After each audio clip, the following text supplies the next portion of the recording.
изоэлектрлік нүкте дегеніміз жалпы заряды нөлге тең болатын pH мәні. Демек, ол екі нәрсеге тәуелді. Ол pKa диссоциация константасы және pH-ға. Осыған орай амин қышқылдары екіге бөлінеді. Зарядталған және зарядталмаған. Зарядталған амин қышқылдары, мысалы, аспартат пен аргинин, өздері қосымша функционалды топтар арқасында формуланы сәл өзгертеді. Яғни формуланың өзін емес, формулаға қосылатын мәндерді өзгертеді. Ал глицин және тағы басқа зарядталмаған амин қышқылдары, олар осы формулаға сай. Мәндер өзгермейді. Бір pKa карбоксил тобынан, екінші pKa амин тобынан алынады. Енді сәл глицин туралы сөйлесейік. Глициннің карбоксил тобының pKa 3-ке тең, ал амин тобының pKa 8-ке тең. Неге? Себебі карбоксил тобы қышқылдау және ол осы жақтарда жүреді. Ал амин тобының pKa сәл сілтілеу. Сондықтан ол 7-тен көп кеңістікте жүретін болады. Одан басқа pKa-дің 3-те болуы нені білдіреді? Біз 4 глицинді алайық, 4 глицин амин қышқылын алайық. Бір колбаға құяйық және үстінен pH-ы 3 болатын сұйықтықты құйдық. Ол жерде амин қышқылдарымен, амин топтарымен қышқылдары диссоциацияға ұшырайды. Бұл жерде амин тобы ұшырамайды, себебі оның pH-ы, яғни ортаның pH тым төмен. Диссоциацияға ұшырау үшін. Сондықтан тек карбоксил тобы диссоциацияға ұшырайды және сол pH 3 болатын ортада екі глицин COOH қалпында қалады, қалған екі глицин COO қалпында қалады. Яғни біреу анион, зарядталмаған, зарядсыз анион кейпінде, екіншісі сутегі бар, яғни протонданған және протонсызданған кейіптерінде қалады. Енді тағы бір ескеретін моменттер, жалпы заряды 3-ке дейін, pH 3-ке дейін болса, жалпы заряд 10 болады. COOH концентрациясы протонсызданған концентрациясынан жоғары болады. Және амин тобының катионды формасы 100% болады. Сосын 3-тен кейін ол протонданған формасы көтеріледі, протонсызданған формасы төмендей бастайды. Келесі. pKa, амин тобының pKa 8. 8 дегеніміз тура жаңағы 3 сияқты. pH 8 болатын ортада екі глициннің амин топтары NH3+ кейпінде қалады, яғни зарядталған катион кейпінде. Қалған 50%, яғни 2 глицин NH2 кейпінде қалады. Осылай олар сақтап тұрады. Былай айтқанда, орташа мәнді арақатынастары бірге бір болады. Және pH 8-ден жоғары болған кезде NH2-ның протонданған, былай жалпы NH2-ның амин тобының мына формасы катион формасынан концентрациясы бойынша жоғары бола бастайды. Ал COO анионның формасын 100% болады. Себебі жаңағы COH мына жақтарда көп болған болса, pH көтерілген сайын сутектер азаяды. Сутектер мына жақтарда одан да аз болады. Мына жақта көп орташа және аз болады. Енді глициннің изоэлектрлік нүктесін санайық. Бұл жерде біз pKa амин тобының 8-ді қолданамыз, және pKi карбоксил тобының 3-ті қолданамыз. 3 пен 8-ді қосамыз 11, 11-ді 2-ге бөлеміз, 5-те 5. Оңай. Бірақ зарядталған амин қышқылдарында сәл басқаша. Егер молекулада заряды бар функционалды топтар бірнеше болса, мына жерде көріп тұрғаныңыздай, карбоксил топтары екеу, мына жерде амин топтары екеу, міне.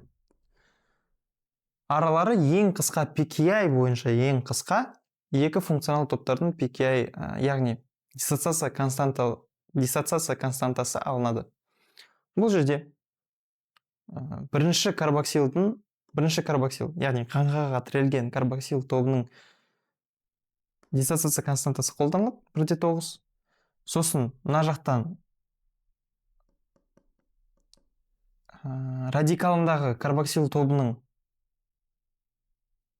диссоциация константасы қолданады 3,7.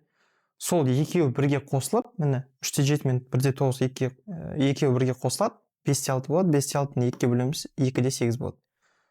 Демек, аспартат, яғни аспартаттың изоэлектрлік нүктесі 2,8-ге тең болады. Енді аргинин. Аргининнің изоэлектрлік нүктесін санаған кезде біз тура сол аспартат сияқты екі бір-біріне жақын орналасқан pKi бойынша жақын орналасқан диссоциация константаларын тауып, қосып 2-ге бөлеміз. Бірақ аспартатта жаңа pKi-міз 7-тен төмен болса, аргининде 7-тен көп болады. Себебі оның қосымша функционалды тобы сілтіліге жақын. Сондықтан біз бұл жерде карбоксил тобының 1,8 диссоциация константасын аламыз. Оны бірақ қолданбаймыз, себебі бір-біріне ең жақын диссоциация константалары ол 9, жаңағы амин тобы үшін міне. Ол сосын мына жерге NH2-ге айналады, өзінің протонын жоғалтып. Және 12-де 5-ті қолданамыз. 12-де 5 ол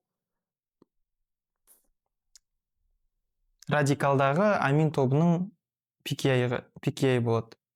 Осы екеуін бірге қосып, 12-де 5 пен 9-ды бірге қосып, біз 10-да 75-ті аламыз. Міне, болды. Енді осы изоэлектрлік нүктесіне байланысты біз зарядтардың қалай орналасатынын түсінуіміз керек. Бұл жерде көріп тұрғаныңыздай, заряд плюс 2. Себебі 1 плюс, 2 плюс және мына жерде протоны бар. Минус емес, протоны бар. Сондықтан 2 плюс болады. Ортасында 1 минус пайда болады, сондықтан бірақ плюс. Плюс минус 0, мына жақта плюс 1. Сондықтан 1 плюс болады.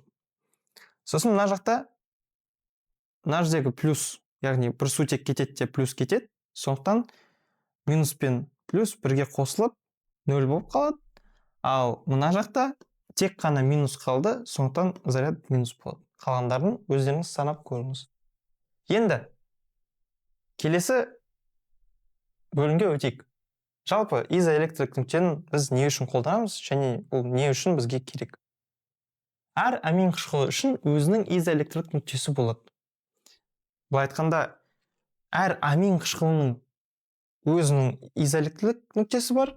Сондықтан әр нәруыздың өзінің изоэлектрлік нүктесі болады. Амин қышқылды қоспаны ажырату мақсатында осы изоэлектрлік нүктені біз қолдана аламыз. Ажыратып, біз олардың қалай орналасатынын көре аламыз. Ол үшін электрофорез немесе изоэлектрофорез деп аталатын әдісті қолданамыз. Бірінші қадам, белгілі бір гель алынады. Сосын бұл гельдің әр аумағында pH-ы әртүрлі болады. Міне, 1, 2. Бұл айтқанда, біз бір сұйықтықты құя салмаймыз, бір гельді. Бұл гельдің әр сызығында pH-ның мәні әртүрлі болады. Сосын гельге анод пен катод қосылады. Мына жақтан вжут деп қосылады, мына жақтан екіншісі вжут деп қосылады. Бұл айтқанда крокодил сияқты. Ер балалар түсінеді, мүмкін қыз балалар да түсінеді. Олар қосылады да токты береді, плюс пен минусты. Үшінші, гельге амин қышқылды қоспаны лақтырып нәтиже күтеді.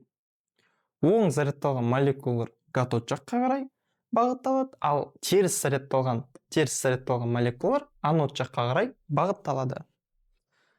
Бұл жерде біз міне Г глицин, аспартат и А аргинин. Осы үш нәрсені қолдандық, құйдық және күтеміз. Уақыт өте келе неғұрлым оң болатын, мына жерде көріп тұрғаныңыздай, оң болатын амин қышқылы, оң зарядталған амин қышқылы, мысалы аргинин pH 7 болған кезде осындай кейіпте болады. Ал осындай кейіпте болса, оның плюстері көп. Сондықтан жалпы заряды 1+1 болады. Сондықтан ол минус жаққа қарай тартылады. Плюс минус жаққа қарай тартыла бастайды. Тура солай минус, мысалы мынау аспартат. Аспартат 7-ге дейін, 7, яғни цитозольдің ішіндегі 7-ні ескеретін болсақ,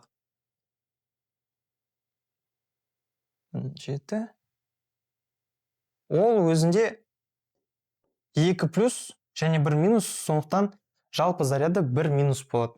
1- болғандықтан ол плюсқа қарай тартыла бастайды. Глицин шамамен ортасында, себебі оның изоэлектрик нүктесі 5-5. Ол осы жерде қалады. Міне тура осындай әдіс арқылы лабораторияларда амин қышқылдарын қай жерге орналасатынын қарайды. Бірақ бұл сәл ескірген әдіс және қазір басқа әдістерді қолданады. Бірақ жалпы қалай жұмыс істейтінін сіз білуіңіз керек. Келесі. Нәруыздар амин қышқылдарынан тұрады.